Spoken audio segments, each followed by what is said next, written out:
Good evening, ladies and gentlemen, and thank you for tuning into the Progressive Parent YouTube channel.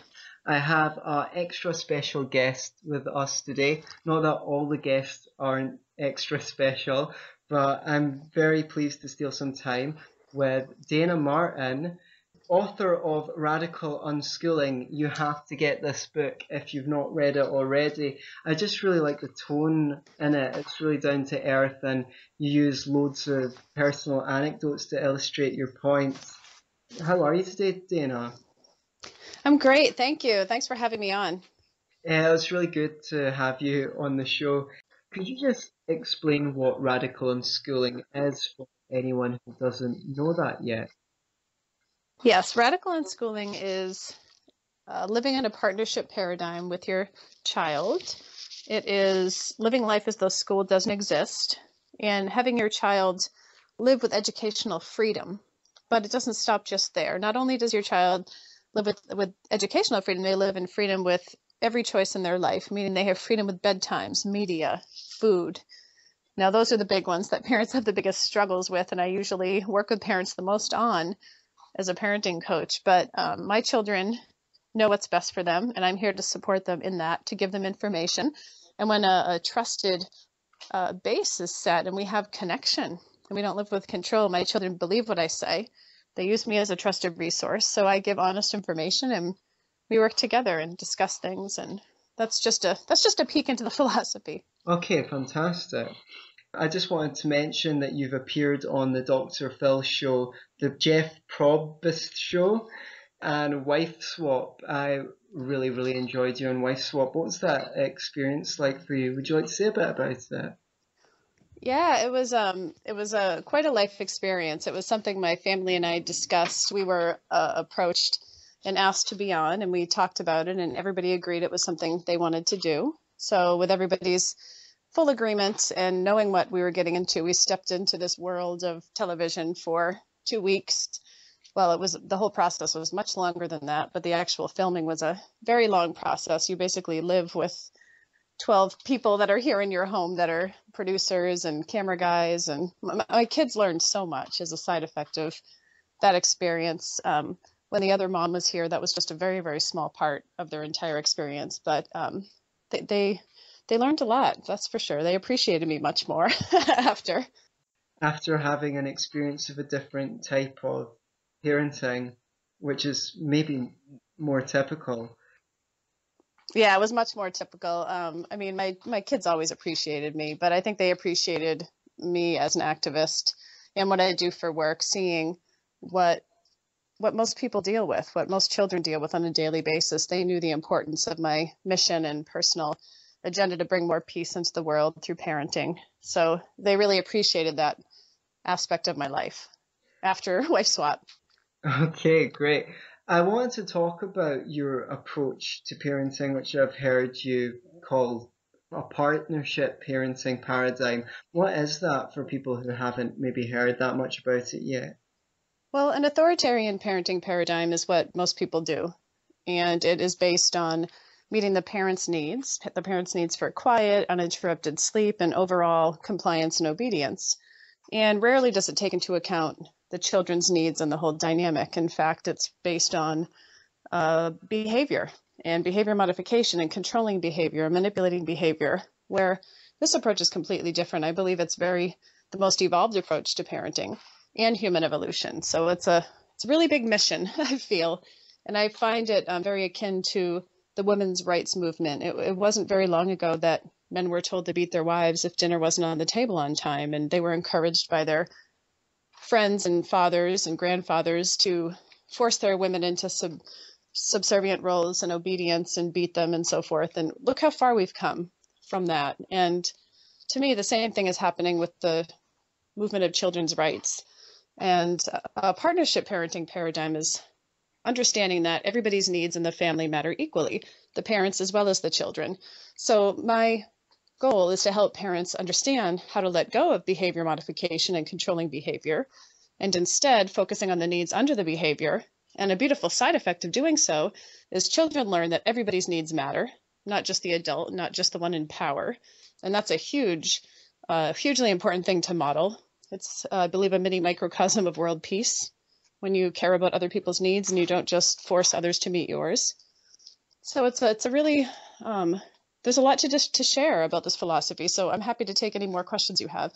Well, I was just going to say that most parents probably think that they are trying to take care of their children's needs in some way, whether that's getting them to eat properly and finish everything so that they eat well, to brush their teeth, to get their homework on time, to get up early and have a good routine.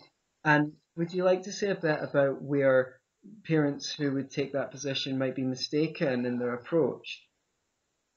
Well, there's a lot that you mentioned there, so I'm happy to break it down. Our children have freedom in every area of their lives. We trust our children to make really good, healthy choices. And when you don't force children to brush their teeth, and you don't force them to go to bed, and you don't force them to eat certain foods and clean their plates and so forth, they come into a really good balance and find they self-regulate.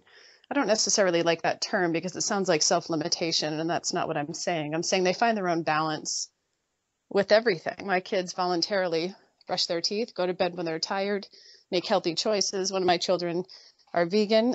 My son Devin, who's 15, well, is very health conscious, and it's all by his own research and his own choice. Now, I know if that was forced upon him, he would completely rebel, because that's what humans do when put in a situation where they have no power. And they make choices that are really unhealthy based on the natural desire to feel freedom and autonomy.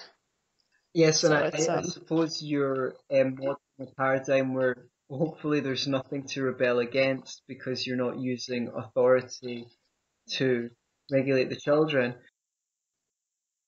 Yeah, I talk about that a lot, that the whole idea of teen rebellion is a myth, and it's only a side effect of control, that my children have never rebelled because there's nothing to rebel against. We live in partnership with them. I'm not standing between them and what they want to do in life. I help them. I help them get what they want, and they know they can turn to me as a trusted resource for information, for support, and it's a very different role than how most of us were raised. I suppose people have a tendency to think that in order to teach children to make good decisions, they have to first start by making good decisions for them. And somewhere along the line, this magical thing happens where you suddenly become an adult and you're ready to make your own decisions. But it seems quite intuitive to me, actually, that people would learn to make better decisions by having the opportunity to make them and observe the consequences of the decisions that they make. Yeah, well, I don't think people realize how much of their current thinking on parenting has in roots in religion. That a lot of religious belief that children are born bad and needing to be trained to be good. That we need to train children almost like dogs, by behavior modification, but through rewards and punishments and so forth, for them to learn to be good. But this is an entirely different spiritual belief. It's the belief that children are born good and that we only need to nurture that natural innate goodness within them. So it's a matter of rethinking your entire base of children in general and their innate goodness. And this is an interesting point because obviously you have your four children at home every day engaged in direct child-directed learning, as I've heard you called it, rather than forced learning. And one of the objections we often hear to people homeschooling or unschooling their own children is how are they going to get a socialization? And even that word, I think, is kind of misleading under your paradigm because it suggests that you need to socialize children into something like they were born bad. Let's suppose that what people mean by socialization is not trying to mold the children, but help them develop good social skills. I don't think people realize that they've been trained to ask that question, that people just ask it blindly about socialization. They don't even really think about it. It's something they've heard somebody else ask about homeschooling, and then they parrot it without a lot of thought into the question. I think what people are trained to ask that for is because people want children indoctrinated into an institution, into the system, and that's what they mean by socialization. If they truly mean children getting along with others and being in contact with other human beings, I mean, of course, our children are in the real world every day, and they're not age segregated.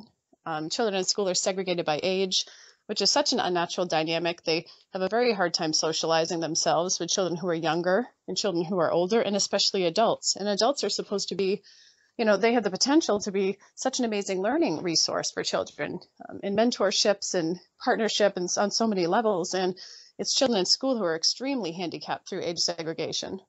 So our children have a huge advantage socially than kids in school. Could you tell us a little bit about what child-directed learning looks like? I've heard you say that you like using the child's own interests as a nucleus of learning, and how does that nucleus spread out to the cell and the entire organism? Yeah, I'm happy to share about that. Radical Unschooling, the philosophy in which I promote and share about, and which my book is about, is a twofold philosophy. It's unschooling, which is the learning educational aspect of this life, and then it's the other side, which is the partnership parenting aspect, which is extending the trust and freedom that my children have with education into other areas of their lives. So my children have never been punished, and they don't live by rules. Instead, we live by principles, and we use discussion as a tool. So in learning, whatever my kids are interested in is the nucleus of their learning. And I share that in detail of how to facilitate learning in your children's life based on whatever they're into at the time. I don't look at myself as my child's teacher. I'm not standing in front of them as the all-knowing authority pouring knowledge into them. However, my role is very important and very hands-on. Unschooling is not for the lazy parent. That's something so important to say, because I think a lot of people hear the term and think, unschooling, you're not doing anything. But no, this is very different. It's bringing as many resources into my children's lives as possible to learn and grow from based on whatever they're interested in. For sure, and your children, by the sound of it, have learned a variety of very interesting skills in this manner. In fact, I heard that one of yours is already a blacksmith. Yes. Well, and their other interests, if you don't mind sharing these sort of personal details. No, I don't mind at all. My kids are really fine with me sharing about them too. And my son Devin is a blacksmith. He has his own Etsy store where he sells his wares. He's a bladesmith specifically. He does other things too, but he's really into bladesmithing right now. So he's built the forge. We facilitated him learning. I mean, he's at the age of 15. He knows how to learn. I think that's one of the biggest side effects of nurturing a child's interest is they learn how to learn. And that's huge. I mean, that's like the greatest gift you could give another human being, is to empower them in that way. So my son Devin is very much self-taught. I can't take much credit for his blacksmithing journey other than facilitating, money and materials and giving our old woodshed to him to turn into a forge. So, I mean, we definitely facilitate it. My husband Joe helped. He climbed on the roof of the shed and drilled a hole and cut a hole out for a chimney, and he helped him. But Devin does most of it himself. He's learned through YouTube. YouTube is such an amazing resource for visual learners. There's so many videos on there. If you type in blacksmithing, backyard blacksmithing, you'd be blown away with. You could learn how to blacksmith, Antony, like by tomorrow if you really researched it enough. But yeah, I bring him to get coal, and we learn the kind of coal to get, and he's out there for hours and hours a day. He absolutely loves it. So that's what he's into right now. But he's also he loves to connect with his friends online on Skype, and they play games. They play really detailed games. A lot of it's medieval based. He has a great interest in anything medieval or old fashioned. He loves Vikings or anything to do with Vikings. So I facilitate that interest by subscribing to different magazines for him, by mentorships. We found a local blacksmith willing to come over and give him some safety tips and share some things with him. And mentorships are something that are so overlooked, I think, in our culture today. But when somebody's passionate about something, they love to share it with others. So For sure. Parents, if you're listening, think outside the box. Think of what your kids are into and connect with other passionate people that are into it, because they would come over for more than likely for free just to share their passion with your children. And that's exactly what this 75-year-old blacksmith did for Devin. He inspired him, and he was so inspired by Devin to know that this dying art was still alive within him and this whole generation of unschooling. These teen boys and girls come over and they blacksmith together. So it's a really cool thing. My daughter Tiffany, she's 12, and right now she's into videography and making videos, and anything to do with film or videos or music is her thing. She's more into pop culture than the other kids. She loves the band One Direction, and so we got her tickets, so I'm bringing her to go see them very soon. we can't wait, counting down the days. I just can't wait to see her so happy and to be there to witness her and all of that joy and excitement. But yeah, we supplied different videography tools and tips and resources, and has her own YouTube channel, and has an increased following of people that love her, what she has to offer. So she talks about being an unschooler and how she learns and what her passions in life are. But I would say, Antony, above all, traveling and connecting with people is such a wonderful learning opportunity. And you can travel for so affordably if you really research it. So if money is an issue for parents, think outside the box. I have a parenting wellness center on Facebook where I share travel tips and really cheap, affordable ways to see the world with your family. So our kids have been all over the world and have learned so much from other people. Wow, yeah. So perhaps we can talk about some of the potential challenges of the kind of lifestyle and how you approach them so that people who want to integrate these kinds of approaches can learn from what you've learned by doing this full time for 15 years, right? Okay, well, I'd like to share that I think that the most challenging thing is finding balance for yourself. It's so important to keep your own needs met on this path, especially when you have a large family, because it is a very hands-on role. There's many days that I don't even sit down because I'm busy facilitating everyone's learning and passions in life. So it's so important for my kids to see that learning never ends for me, that in humans in general, learning doesn't end because school is out and you're 18 years old.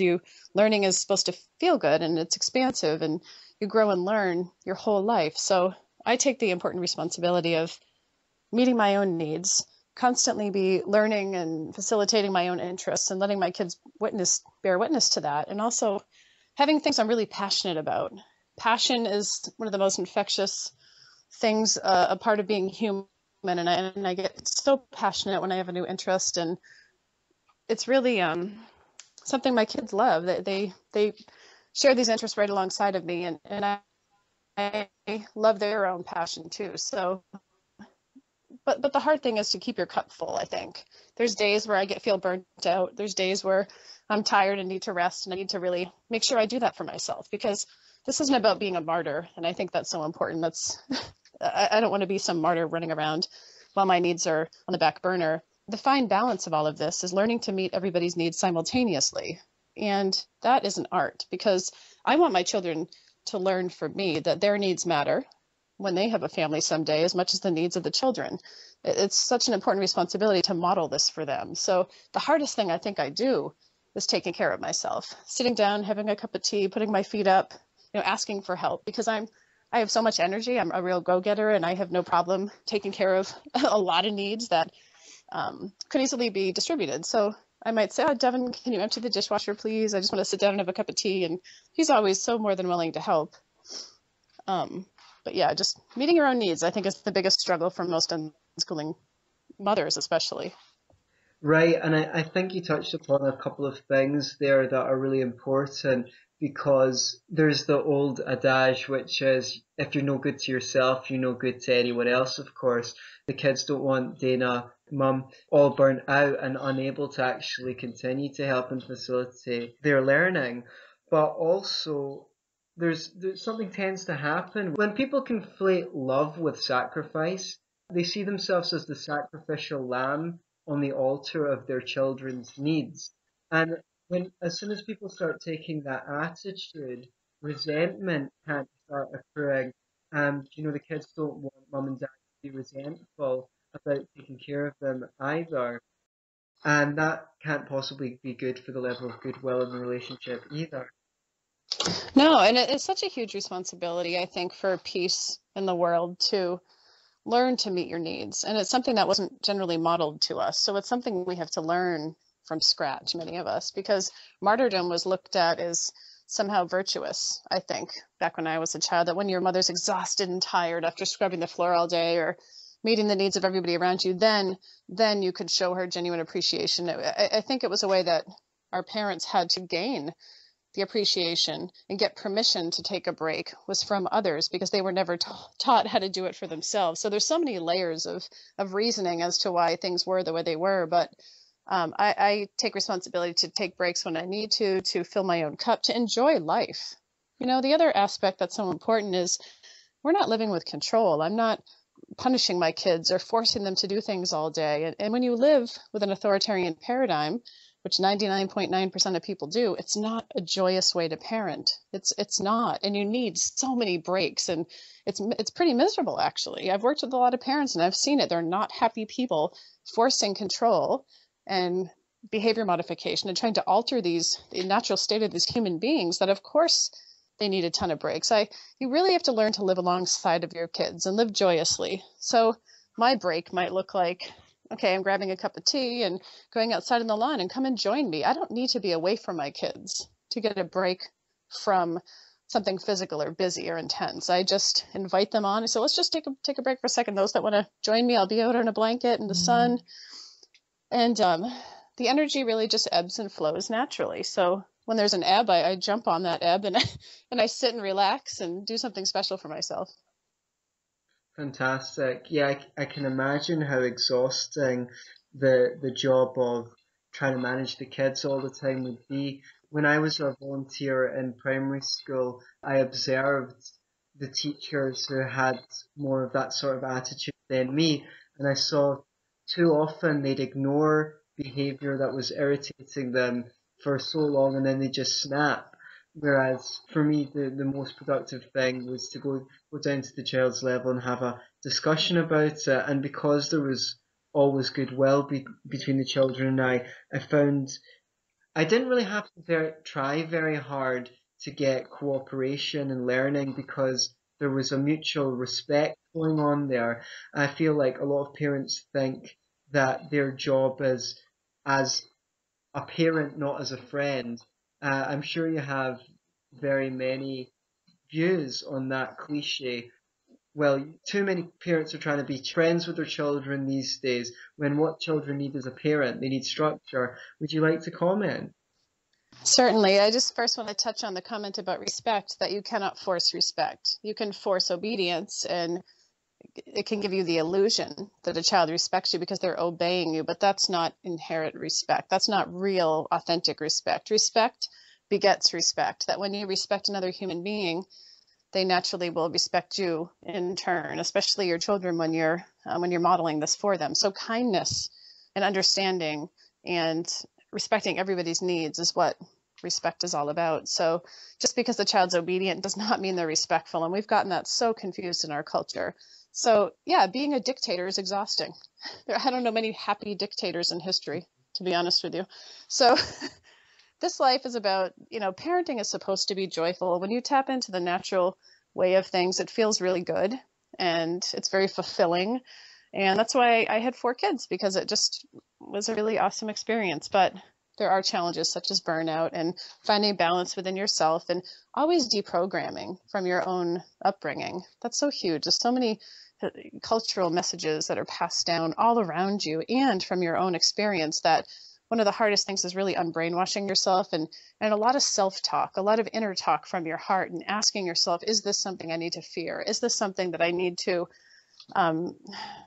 really need to think about in this way? So I think in the beginning of this journey, especially, is when there's so much deprogramming and self-talk and stopping and breathing and not reacting. And that's one of the things I feel I specialize in helping people with my parenting coaching, is how to reprogram themselves and how to stop before reacting and how to respond with love instead of react with fear. If you think it would be useful, can you give some examples of the kind of tapes that play in people's head when they first enter into this partnership rather than authoritarian style of parenting, and what are actually the approaches to becoming less anxious and worried about these things? Well, I think the programming of just meeting the parents' needs is a deep-seated one. I think that so many people sometimes don't feel like meeting the needs of their kids because it wasn't done for them. So there's layers of resentment and frustration from their own needs not being met as children. But we were controlled with fear constantly as children.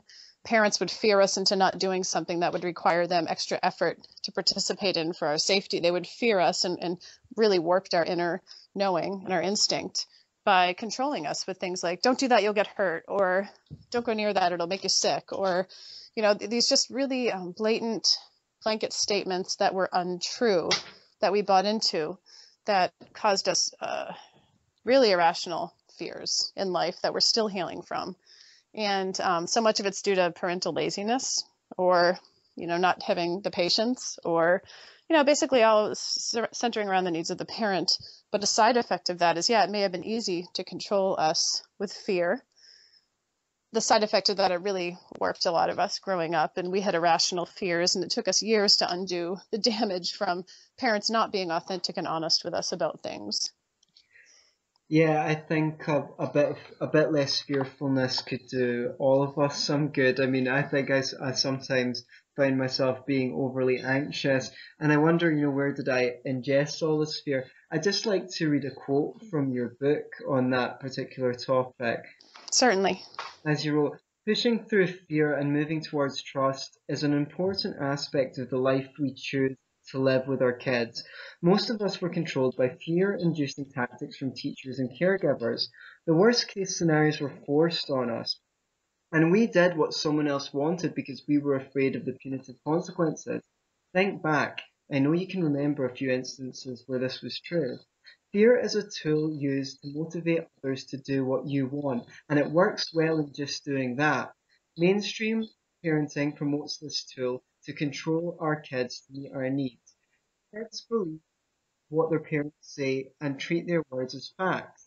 The words are paired with fear and become their new associations, forevermore a part of them. So I was wondering if you could talk about some of the main alternative. You refer to fear as a tool. Now that you've thrown fear out of the toolbox as a motivator, what are the most primary tools that you have to use to effectively deal with what are sometimes called in communication circles needs conflicts? When there's a apparent conflict between one member of the family meeting their needs and another, rather than use fear as a tactic for motivation, what other options do you have available to you? I think one of the biggest options is awareness. You can tell when you're starting to go down that path. When your child asks about something or asks if you can help them with something, you can feel it well up that, I just don't feel like doing this, or, I'm scared of the outcome of this. And when you're in reaction, fear causes control. You tend to want to control your child and threaten subtly or coerce them not to do something. And so it's a matter of being in a state of awareness of when that's happening to you internally, and stopping and breathing and really thinking to yourself, is this reaction that I'm going to have that's fear induced and that I'm going to use to control my child, what's best for them in the long run? It might be easy for me now, but is it what's best for them in the long run? I think it's so important to take into account that this parenting is an investment for the future of their mental state later. I mean, so many people are running around now with self-help books and gurus and finding spirituality and chasing to find peace. And I mean, that's just normal, but that shouldn't be normal. That's as impressive as it is that so many people are trying to find healing and peace and well-being and centeredness. That's our natural state, and it was robbed from us as children. So I'm saving my kids from years of the chasing self-help by breathing and asking myself, is this something I should be fearing, or is this a conditioned belief that I have? And I might say to my kids, I'm thinking about whether that's safe. What do you think? And we might have a discussion, and my son might say, no, it's totally fine. Fire is a big one for parents, children who want to explore and play with fire. When Devin he's a fire twirler, so when he wanted to start that hobby, he learned in Australia from a mentor. And I was a little nervous at first when I started watching him with it. And my knee-jerk response was, you're going to get burned and get hurt. And it would have been really easy for me to ease my own discomfort, which is a narcissistic perspective, to only be focused on that. I could have eased my own discomfort and said, no, I don't want you doing this. And you're going to get hurt. You can get killed or you get burned, which is a more cultural response.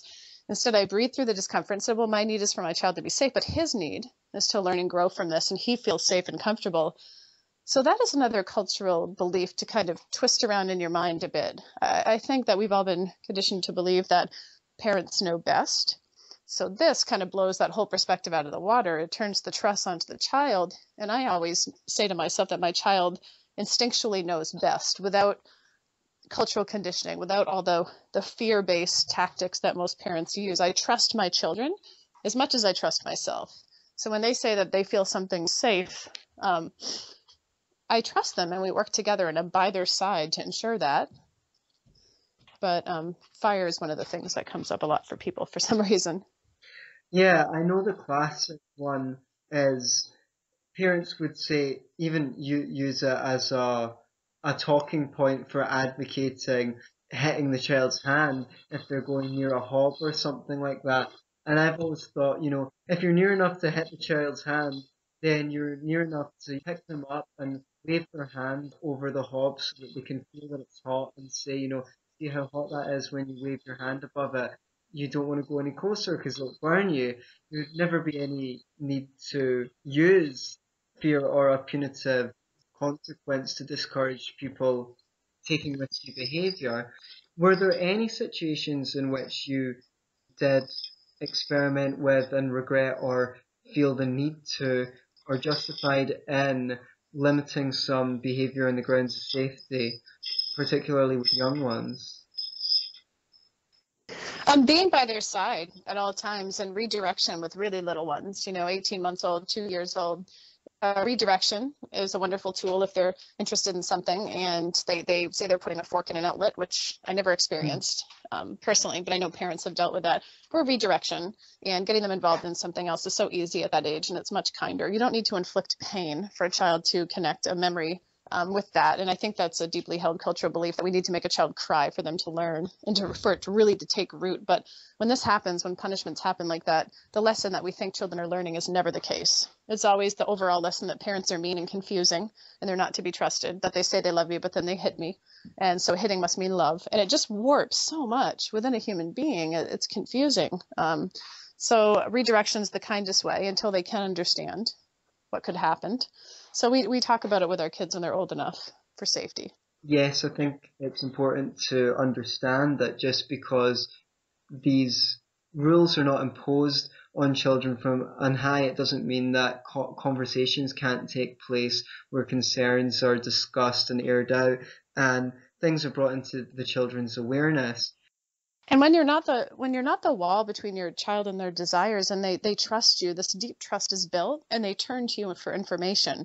They know you're a leader in their lives, and they turn to you as a guided resource. So if you are there and you don't punish, there's such a solid intrinsic foundation of connection that when you say, oh, if you put the fork in that, sweetie, you could get a zap, it hurts, it electrocutes you. Let's go on YouTube and I'll show you a couple, not totally traumatizing videos, but you can explain through YouTube or other resources or books or just simple discussion what getting a shock means and what the electricity is doing. And when you say this to a child without threat and without fear, they believe you, they thank you. I remember before going into stores with my kids when they were little, giving them the information in the car before we went in. I love to pre-pave the situation, have a short discussion and just say, oh, inside the store, this isn't a place where it's appropriate to run around and scream and throw things. We just want to kind of stay with me. I'll each give you a piece of the list. Stay close to me, please, or you can go find what's on the list. But running around here isn't appropriate to the store owners. They don't like that. I might say something like that, and they literally thank me and they appreciate it. They turn to me as a guided resource. They want to do good. Children don't inherently want to raise hell. I mean, that's not part of what children want. They want to be good people, and they want to know what's appropriate in certain situations, like before you go into a library. So they turn to me for that. They've even turned to me and asked, well, this is another topic, but our children have freedom in every area of their lives, including freedom with language. So my children can swear. They have permission to do that. Not even permission. That's just so the average person listening to this interview can understand. My kids don't need permission because we don't live with the authoritarian paradigm, but just to give you an idea, my children have freedom to use any words they want to describe however they want. Now, they don't run around here like truckers and screaming F this, F that, because they have freedom. However, they might use swears in the same way I do. I don't have issues with it. I might drop a hell here and there or a damn here and there. So before we have... I've used Oh, yeah. I've used worse myself. But I don't have a lot of issues surrounding it. I think if you're raised really religiously, it might be. And I know morals shift from family to family. So it's just really personal to each family. But before we have friends come over, new friends, my kids will ask them, are they comfortable with swearing? Are they cool with swearing? That's one of the first questions they ask. They want to respect people. They inherently want to respect others. They don't want to offend people. They understand this. So I might say, oh, I'm not really sure how they feel about it. So just be aware and, just be conscious of that. And they completely do.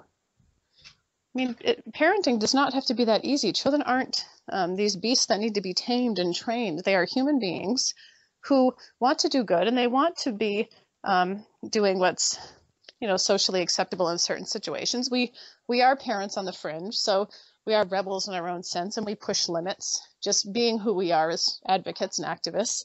So our children have that same energy with certain things, but not in a disrespectful way. I mean, you can't promote peace with disrespect. You can't.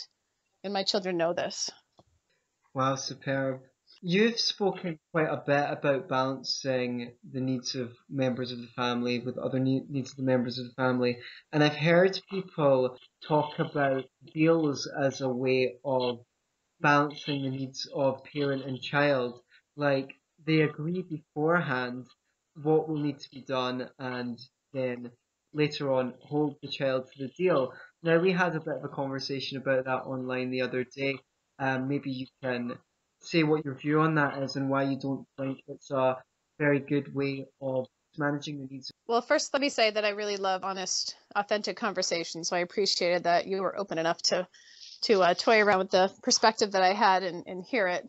And I also loved hearing your perspective because it opened my eyes in some ways. So to me, I don't think deals are necessary. I think that when you make a deal, there's an energy of distrust there that you have to, because once a deal is made, then with a child, you have to force them or coerce them to hold up their end of the deal. Now, if it was truly a deal, an authentic choice, and not something a child was truly manipulated into, it'd be something that they inherently just instinctually wanted to do because it felt good. Now, a deal seems like it has to be made when it's kind of a manipulation of a child, that if you do this, then I'll do this. And that is definitely an authoritarian approach. And I just don't think it's ever necessary to manipulate or coerce somebody through a deal. A deal to me is like, if you do this, I'll do this. Now, I know there's business deals, and I know that's a whole different maybe definition or level of what deal is. That's like but that's with two adults in equal power making a mutual decision about something together. It still has to be enforced, though, because there's penalty if the deal isn't upheld on one person's end, even with a business deal. So I don't make deals with my children because there's no penalty for them to hold up an end of something, because it's all about internal motivation. And that wouldn't feel good to me because it's not fluid. It's too set, and it's like a done deal. I want to always be able to grow and change my mind and be flexible. I have parents tell me all the time, like, well, isn't consistency important? Don't you have to be consistent? And I say, well, yeah, my consistency is my flexibility, my unconditional love, and my willingness to change my mind, and my children to change their mind. And to me, that is the real world. Wow, fantastic. Yeah, I remember saying that your view on a deal being a done deal reminded me of something I heard from an Indian philosopher called Osho when he said he didn't like the word relationship because it sounded like it was finished. A relationship is done. So he preferred words like relating because we're in a constant state of a moving relationship to one another. And we even use that term, close the deal. Right. And think about it. If there's a deal in business that's broken, you sue somebody, there's punishment, there's penalty, it has to be upheld in some way. And I know that there are times where it is necessary in the business world and so forth. But in the parenting dynamic, in the relationship that you have with your children, it's never a necessity. There's always ways to just discuss things and work it out more peacefully. Yeah, you touched upon punishments as a way of motivating behavior, and I think that a lot of people are now coming into the awareness that when you punish someone to motivate their behavior, it's kind of like if I leave my wallet out at a party, I don't really want no one to steal my wallet because they're afraid of being punished and going to jail if they steal my wallet. I'd rather it was because they had values and thought, I would like to have my wallet stolen. But there is a surge in media that claims to be progressive on using positive reinforcement or rewards instead of punishments I'm sure that you have a lot to say on the use of rewards as a way of motivating behavior as well as punishments. Yeah, I'm glad that you mentioned that because I definitely think it's a more evolved approach than spanking. So it's on the continuum of moving toward more peace and respect. I can understand that it's higher up on the scale than spanking, but I have to say that it's still operating in the authoritarian paradigm. It's still, I don't want to control my children through external motivation. They don't need to gain something, a reward for good behavior. I want them to do something like you said because it feels like the right thing to do. So I think when you punish and when you reward and punish, is that what you mean? Like through rewards, like you can get this if you do this kind of thing? It's particularly things like that, or if you read, I'll give you some candies.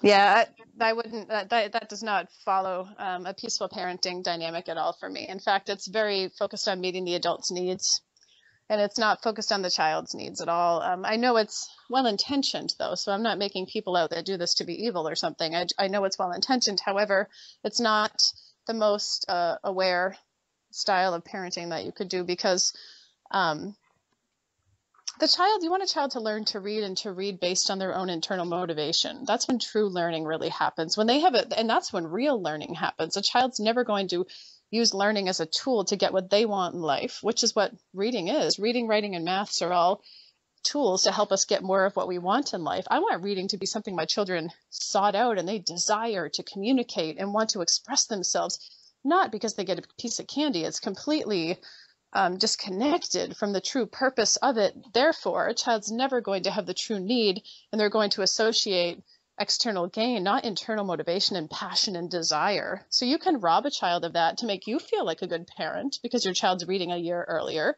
If you have internal needs because it's your own issues and you really want to feel like a good parent, so you push your child, and we can control our children like that. I could have done that with all my kids. That would have been very easy, would have made me look like a very good mom. However, it would have warped my children and could have damaged them for the rest of their lives with association to the written word. And I would never risk that. So I'd rather them wait until they're truly ready and they find reading as a useful tool for themselves and really learn based on that than for a piece of candy, which they can have whenever they want anyway. Also, I'm pretty sure that you don't want children associating candies with being a reward. I mean, I spoke about this with my girlfriend, and she mentioned that she thought that was a eating disorder waiting to happen because now candy's seen as some reward. Well, yeah, it definitely causes a warped association with something sweet that is somehow something to reward yourself with. My kids have freedom to eat as much candy as they want, yet they do exactly what I do, and sometimes they enjoy it, and other times they don't. So I don't put any kind of energy or taboo or more focused, energy around certain foods more than others, and I don't want them to have any eating issues. So that's another important realization, yeah, for sure. So tell your girlfriend right on. Right. And I would hear someone come back with the argument that, well, my son or my daughter doesn't know the value of reading because he or she can't read yet. He doesn't know that Treasure Island is, a wonderful thing to read, a great adventure story. And in order to get over the hump, because reading is not very fun when you're not good at it. I mean, I'm a piano tutor, and I know that a lot of kids struggle with the reading part. And like you, I've got a more child-centered attitude in the way I teach. So if kids aren't getting much out of reading, I Well, reading isn't fun when it's forced. Reading is always fun when it's your true internal motivation. I've never had a moment where I've said this reading sucks right now, ever, right. as an adult. And my children never have either because when reading's forced or manipulated or coerced, however gently, of course, there's times where it's miserable. That's not part of my children's reality at all. So they don't have any negative association with reading. Right.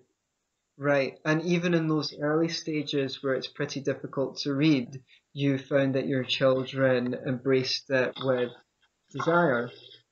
Well, it's never really been difficult, actually. It's interesting. There's so many deeply held beliefs that it's going to be harder for a child if you don't start in this perfect window of time when they're really young. But it's sad when parents feel that way and then they promote that as being truth as opposed to personal experience. Because in my personal experience, having two children who read amazingly well. They learned through really unconventional means, but they picked right up at their above the reading level that most kids would. I mean, my daughter's Devin's first books were the Harry Potter series.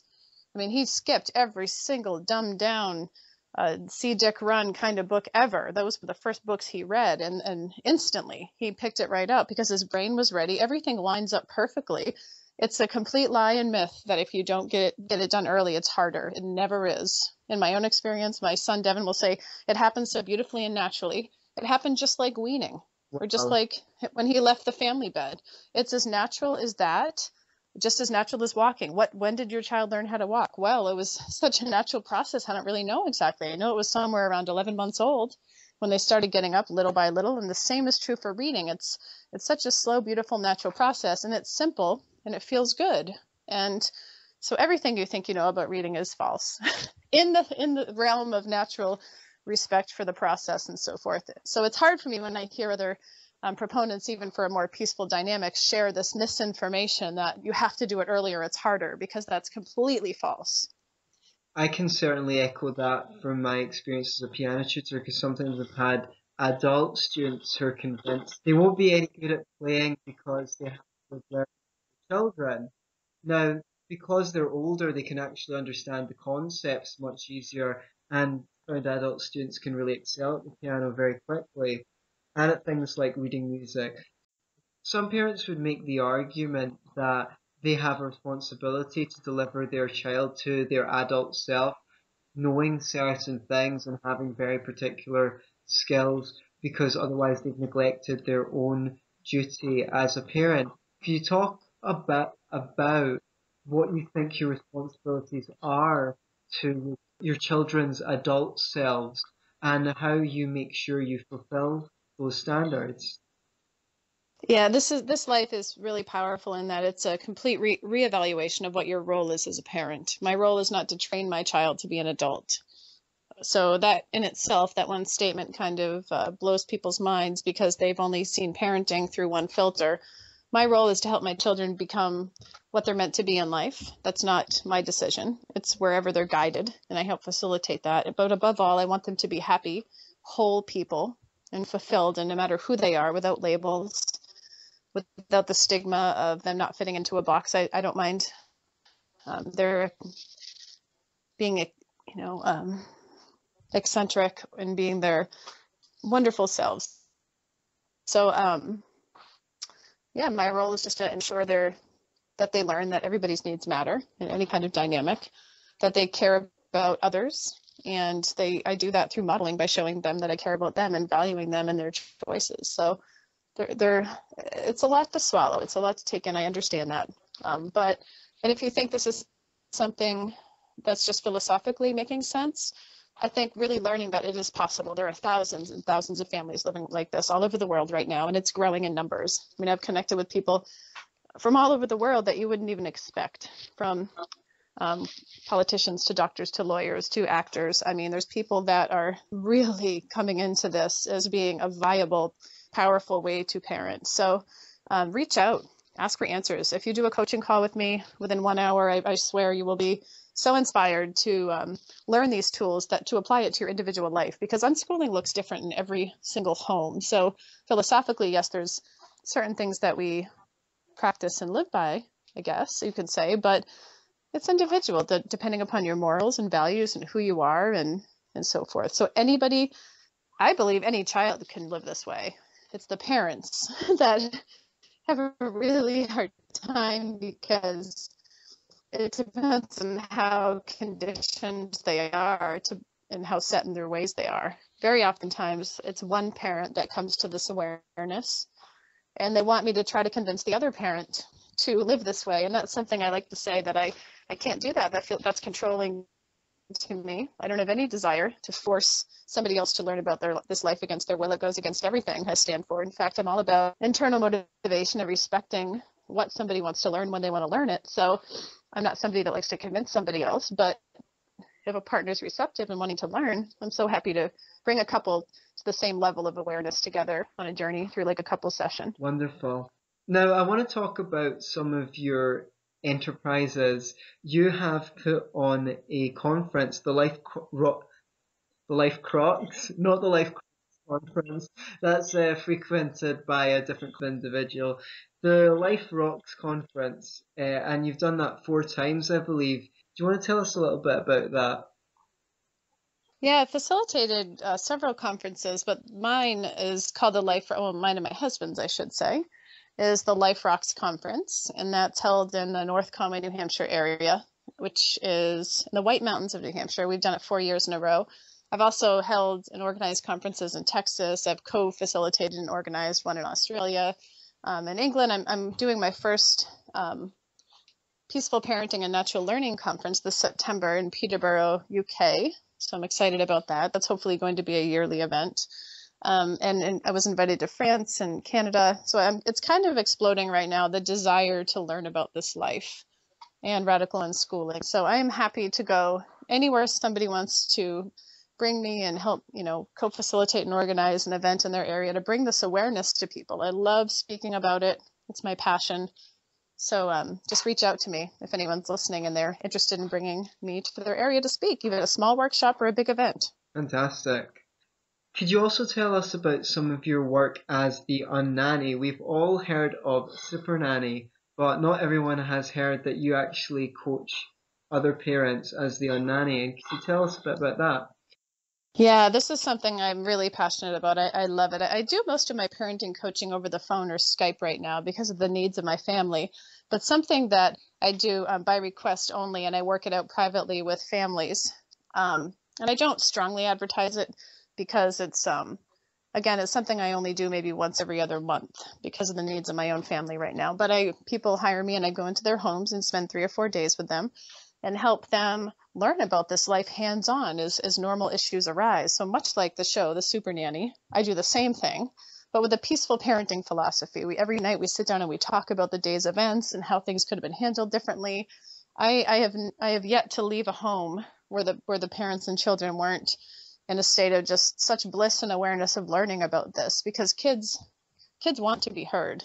And I love being with little kids and working with them and helping them communicate their needs to their parents, because when a child's raised in an authoritarian way, they really shut down from communicating their true needs, because their true needs maybe were never met because the focus is on behavior. So I help not only the parents, but the children voice their needs to the parents so the parents can be more receptive and retrain their mind to see things differently.